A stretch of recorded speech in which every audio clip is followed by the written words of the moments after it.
Nanumpa na sa pwesto ang mga bagong pinuno ng Department of Foreign Affairs at Bureau of Customs. Nilinaw naman ng palasyo na wala pang tinatanggap na shortlist si Pangulong Ferdinand R. Marcos Jr.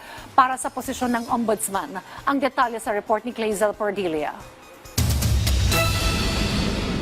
Paigtingin ang laban kontra smuggling.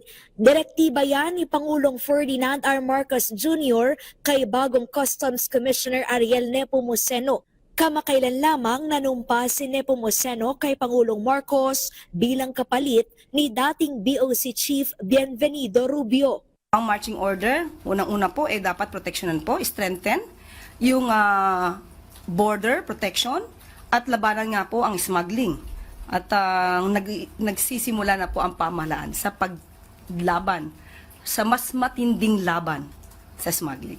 Bukod kay Rubio, napalitan din ang ilan pang opisyal ng BOC, kabilang ang ilang deputy commissioner, direktor at kolektor.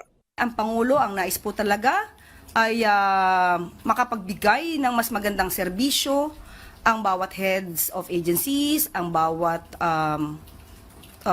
leader na nasasakupan ng ating Pangulo.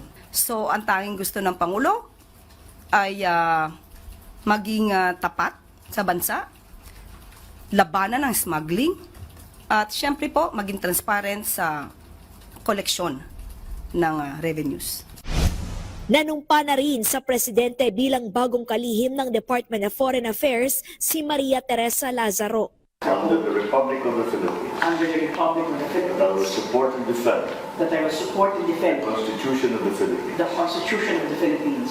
Palalakasin aniya ni Lazaro ang posisyon ng Pilipinas sa global community sa harap ito ng nalalapit na chairmanship ng bansa sa ASEAN 2026 at hangaring makasungkit ng pwesto sa United Nations Security Council para sa taong 2027 hanggang 2028. Itinuturing na top negotiator sa China at ASEAN si Lazaro na may 4 na dekadang karanasan bilang career diplomat. Nagsilbi bilang ambassador to France at Switzerland at naging permanenteng delegado sa UNESCO. Itinutulak ang katatagan at kapayapaan sa rehiyon at multilateral cooperation. Dahil sa kanyang ambag, pinarangalan din siya ng Order of Sikatuna Grand Cross Gold Distinction.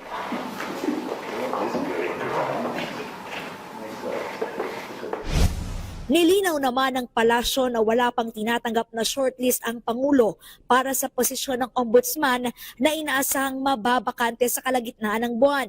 Kaugnay ito sa tanong kung may pahintulot ba ng Pangulo ang balak ni Justice Secretary Jesus Crispin Remulla na maghain ng aplikasyon sa Ombudsman. Clazel Pordilia para sa Pambansang TV sa Bagong Pilipinas.